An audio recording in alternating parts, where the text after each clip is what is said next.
নমস্কার বন্ধুরা, welcome back to my channel ঝাঁঝ লবঙ্গ। আমি প্রীতি আর আমি চলে এসেছি নতুন ভিডিও নিয়ে। আজ আমাদের বাড়িতে আছে হরিচাঁদ ঠাকুরের পুজো। পুজো মানে কীর্তন। তোমরা যারা যারা জানো তো জানোই, আর না জানো তারা আমার ভিডিওটা দেখে নাও, বুঝে যাবে। এই হচ্ছে হরিচাঁদ ঠাকুর। আমাদের বাড়িতে না এই অনুষ্ঠানটা আমার দাদুর বাবার মৃত্যুবার্ষিকীতে করা হয়, যার কারণে দেখো ঠাকুরের পাশে দাদুর বাবার ছবিও রাখা হয়েছে। আর এখানে দেখো কি সুন্দর সবাই ডাঙ্কার তালে তালে নাচ করছিল, আর এদের না সেই একটা ভাব উঠে যায়। আর এখানে পরের দিনের জন্য সব কাকিমারা মিলে না সবজি কাটছিল আর কীর্তন দেখছিল, নাচানাচি দেখছিল আর কি। আর এখানে হচ্ছে পরের দিন সকালবেলা দুপুরবেলা যেহেতু খিচুড়ি তরকারি হবে আর সকালবেলাও একটা তরকারি হবে, সেই কারণে সবাই মিলে এই কাটাকুটিগুলো করছিল। কারণ অনেক লোকের আয়োজন, প্রায় 1500 লোকের আয়োজন ছিল। ঘরে এসে দেখি আমার তবলা আওয়াজে মোটামুটি ভয় পাচ্ছে, দেখো কিরকম করছে। তারপর একটু চা খেয়ে নিলাম আমি, কারণ তখন আমি সবে কাজ থেকে বাড়ি ফিরলাম। আর এই দেখো ইনি আমার ঠাকুমা, এই অনুষ্ঠানের উদ্যোক্তা। বাইরে রান্না হওয়া সত্ত্বেও আপনি এখানে কি ঢং করতেছেন? এই যে একারি চা।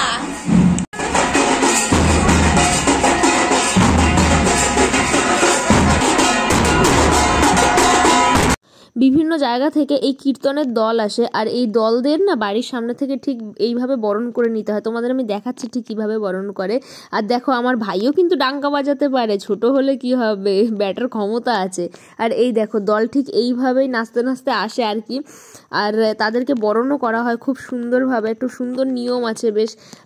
সামনেটায় পুরো জল দিয়ে ধুইয়ে দিয়ে তাদের পা ধুইয়ে বরণ টরণ করতে হয়, হাওয়া করতে হয়, মালা পরাতে হয়। আবার ফেরার পথে না মানে পিছন ঘুরে ফেরা যায় না, তাদের দিকে মুখ করেই ফিরতে হয়। আর এই দেখো কাকিমা বরণ করছে, মানে কাকিমা হচ্ছে এই বাড়ির এই জেনারেশনের বউ যেহেতু, সেই কারণে কাকিমাকে দিয়ে বরণ করানো হচ্ছে।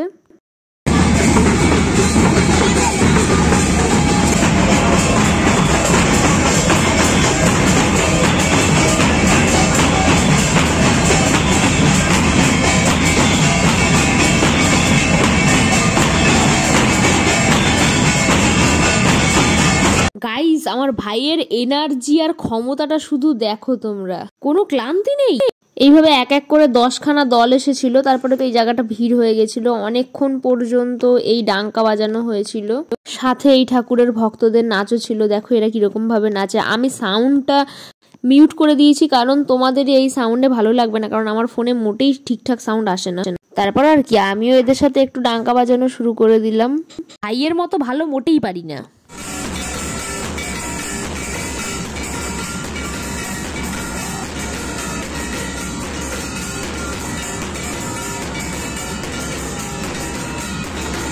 তারপর না আস্তে আস্তে সবাইকে খেতে দিয়ে দেওয়া হলো, কারণ অনেক মানুষ ছিল, রাতের বেলা প্রায় 500 জন খেয়েছিল সেদিন।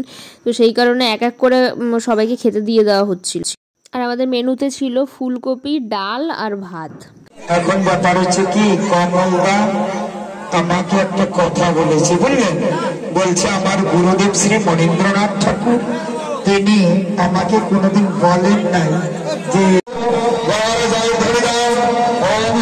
সব ভিডিও তো আর তোলা সম্ভব না, সবকিছু একটু একটু করে শেয়ার করছি আমি।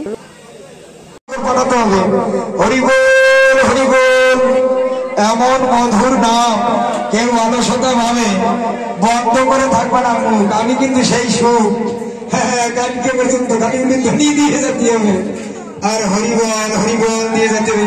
আচ্ছা বাবা জিরা একটু হরিবল দাও, দিয়ে আসছে না কিন্তু মশাই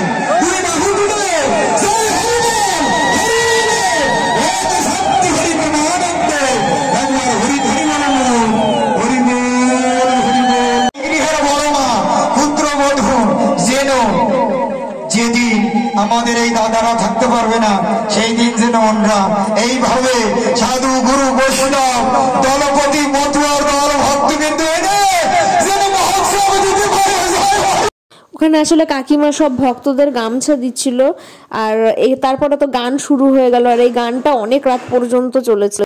বাড়ির বড়রা জেগে থাকলেও আমরা ছোটরা মোটেই জেগে থাকতে পারি না। এটা হচ্ছে পরের দিন সকালবেলা ঘুম থেকে ওঠার আগেই এখানে গান শুরু হয়ে গেছে, আর এদিকে কুটনো কাটাগুলো যেগুলো শেষ হয়নি চলছে। হ্যালো গাইস, বাড়ির বউ সকালবেলা ঘুম থেকে উঠে, যেখানে 10টায় ঘুম থেকে ওঠে 10টায়, সেখানে আজকে 7টায় উঠে কষ্ট করছে। হ্যাঁ আমি তো পাঠাই, আশ্চর্য কথাবার্তা। আর ইনি সারা রাত জ্বালিয়ে হচ্ছে গিয়ে রান্না। কালকে ওখানে রান্না হয়েছিল, আজকে এখানে হচ্ছে। সকালে রান্না হয়ে গেছে, দুপুরের রান্নার প্রস্তুতি চলছে, পায়েস চলছে, অনেক ঘরে রান্না চাপিয়েছে। ও নাড়ু মোয়া আমার জন্য প্রসাদ রাখবে, অবশ্য আমি চলেই আসবো ঠিকই। আমাদের বাড়ি যে কোনো পুজো পার্বণে সব থেকে আনন্দ হচ্ছে আমার ভাইয়ের। পড়াশোনা করতে হয় না একটু, বাড়িতে এত আনন্দ, এত লোকজন, সব ছেড়ে আমি যাচ্ছি কাজে। দেখো মুখখানা আমার কালো হয়ে গেছে। তারপর তো 2টোর মধ্যে আমি ঠিক বাড়ি ফেরত চলে এসেছি। এসে দেখি লোকজনের সংখ্যা আরো অনেক গুণ বেড়ে গেছে। খেতে দেওয়া শুরু হয়ে গেছে, তাই নিজের পেট পুজোটা করে আমাকে মাঠে নামতে হবে, সেই ব্যবস্থা করছিলাম আমি। আজকের খাবারের ব্যবস্থা এখানে করা হয়েছে। দেখো কি সুন্দর জায়গাটা, সামনে পুকুর, ওদিকে তো এক ধাঁচে খাওয়া দাওয়া চলছে, এদিকে কিন্তু রান্নাও চলছে। দেখো গাইজ, আমার আনন্দ হচ্ছে এই খাওয়া দাওয়া, এত লোকজন আসবে সেই সবে। এই গান যে এরা গায় না, আমি এই গানের কিচ্ছু বুঝি না, আমি জানি না কেন আমি বুঝি না। তোমরা বোঝো কিনা আমি সেটাও বলতে পারবো না, আর কেউ বোঝে কিনা আমার বয়সী কেউ। কারণ এই যারা গান গাইছে বা শুনছে, তাদের মধ্যে অর্ধেকই আমি দেখি গড়াগড়ি করে কান্না করে, গান গাইতে গাইতে কেঁদে দেয়। কি করে কাঁদে আমি ঠিক বুঝি না। এই যে ভাবটা, এই ভাবটা হয়তো আমাদের আসবে না, তাদেরই আসে। কিছু একটা যে ব্যাপার আছে, এটা তো মানতেই হবে।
এটা হচ্ছে অনুষ্ঠানের একদম শেষে এরকম ডাঙ্কা বাজিয়েই অনুষ্ঠানটা শেষ করা হয়। দেখো গাইস, ভিডিওটা তোমাদের কিরকম লেগেছে আমি জানি না, তবে এই ডাঙ্কা বাজানো তোমাদের সামনাসামনি খুব ভালো লাগতো।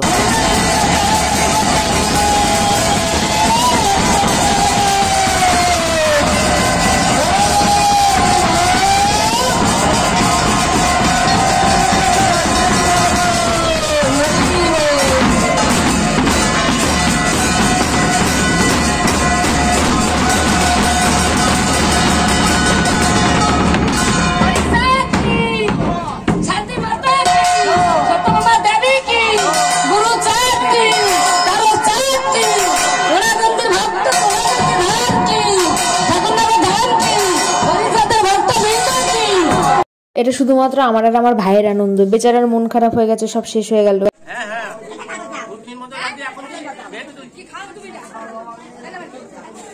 কি এটা কথা আছে জানো তো? দাঁড়াও বলতেছি। আরে ইয়েটা মনে পড়তেছে না, প্রবাদটা মনে পড়তেছে না। কি কানা খোরা, ওই যে তুমি ওই যে খোরা হয়ে গিয়া বদমাশিতে তোমার কুক ফুটকে বইরে গেছে, এদিকে খালি পিছন লাগছে। ওই তোমার তো সহ্য হইতেছে না, তুমি বয়ে রয়েছো, সবাই আনন্দ ফুর্তি করতেছে, একটু ডাঙ্কাও বাজাতে পারলা না। আর তুমি জানো আমি ওই ভাঙা পা নিয়া কাছে কাঁচরাপাড়ায় 3 দিন শপিং করতে গেছিলাম ওই প্লাস্টার পানিয়া জিয়া দেখো। যাই হোক গাইস, আমাদের বাড়িতে ওইসব খুনসুটি একটু চলতেই থাকে। আমার ভাই দেখো এখনো ঠাকুরকে হাওয়া করে যাচ্ছে, ওর একদমই ভালো লাগছে না যে সবকিছু শেষ হয়ে গেল, সবাই চলে যাচ্ছে। তারপর আমরা সবাই মিলে একটু করে ভোগের প্রসাদ নিয়ে নিলাম।